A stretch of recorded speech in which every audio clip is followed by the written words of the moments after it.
Good evening, guys. Xavier back again with another video. And it looks like I got two rants to do tonight. Before I talk about the games for the Astros and the Rockets, this rant is going to be about April 25th, which is today. 3 things that happened in the music industry in 1995, 1999, and 2002. Of course, we all know on April 25th, 1995, Havoc and Prodigy, the infamous Mobb Deep, released their second album, The Infamous. Upon its release, the Infamous album became a commercial success and debuted at number 15 on the Billboard 200 and number 3 on the top R&B/hip hop albums chart, and was certified gold on June 26, 1995. This album transitioned Havoc and Prodigy from an unknown hip-hop duo to a commercially successful hip-hop duo. Guest appearances on the album include, of course, Nas, Raekwon and Ghostface Killah of Wu-Tang, Q-Tip from A Tribe Called Quest, Big Noyd, and Crystal Johnson. Of course, Q-Tip is one of the producers of the album as well as Havoc.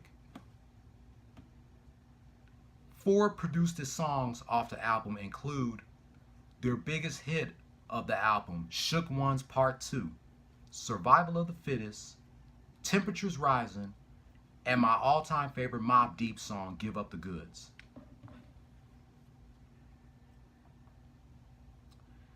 This album right here, The Infamous, this and Biggie Smalls' album, Ready to Die, were the 2 albums that got me into listening to hip-hop. And it also made me fall in love with East Coast hip-hop, because y'all know hip-hop was born in the East Coast. To me, this has to be top 5 best hip-hop albums of all time. If I had to choose a top 5 best 1995 hip-hop albums, I'm going to have to say number 5 would be AZ, Do or Die. Number 4 is a tie between Old Dirty Bastards, Return to the 36 Chambers, the dirty version, and Raekwon's Only Built for Cuban Links. Number 3, Mobb Deep, The Infamous. Number 2, Big L, Lifestyles of the Poor and Dangerous. And of course, number 1 would always be Tupac, Me Against the World. Those are my top 5 best 1995 hip-hop albums.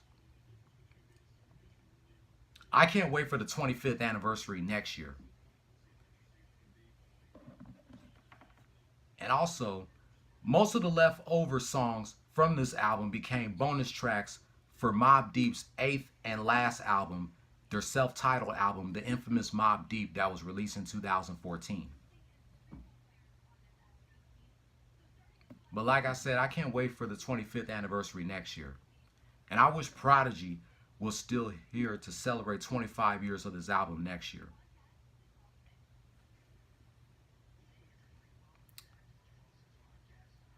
Now we get to April 25th, 1999. Today we celebrate the life and legacy of the master of the talk box, Roger Troutman. We lost him on this day 20 years ago, and I can't believe it's been that long. I'm pretty sure some of y'all are familiar with Roger Troutman. He is best known for many hit songs such as More Bounce to the Ounce, Do It Roger, Do Why Diddy, I Wanna Be Your Man, Computer Love, So Rough, So Tough, and many more hits. He was also part of the R&B group called Zapp. And he's also best known for singing the hook to Tupac's song, California Love.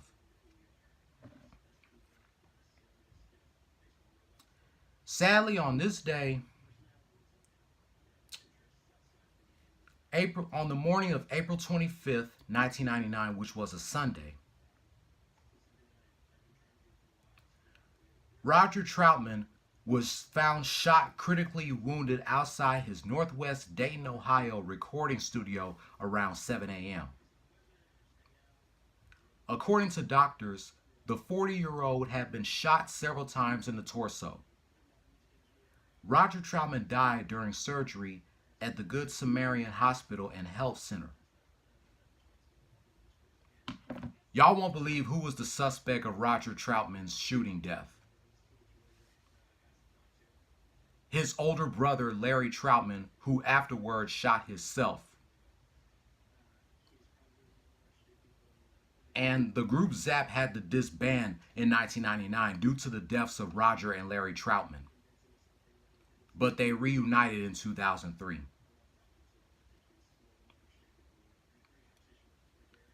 I believe I know why Larry Troutman killed Roger Troutman.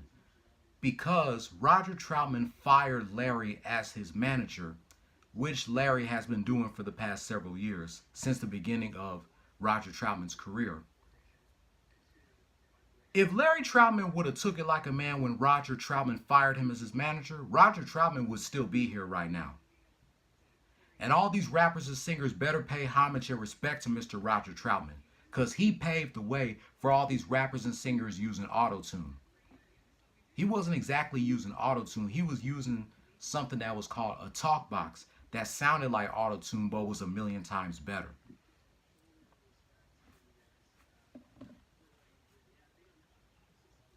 I used to listen to Roger Troutman's music a lot.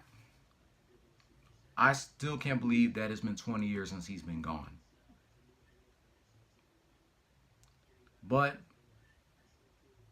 his music and legacy will live on forever.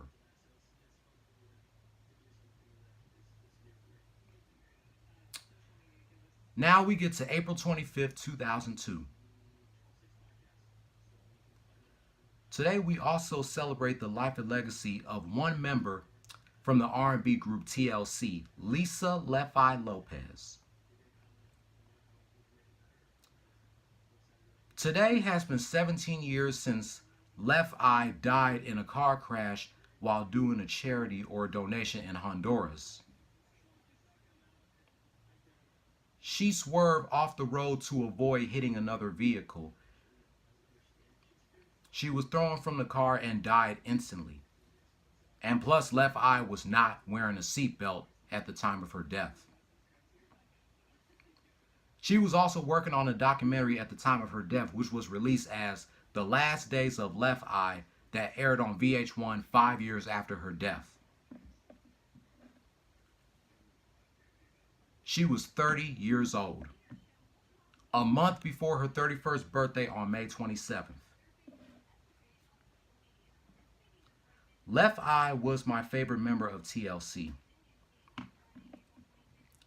Following Left Eye's death, instead of soon-to-be birthday girl T-Boz and Chili replacing her, they decided to continue the group TLC as a duo.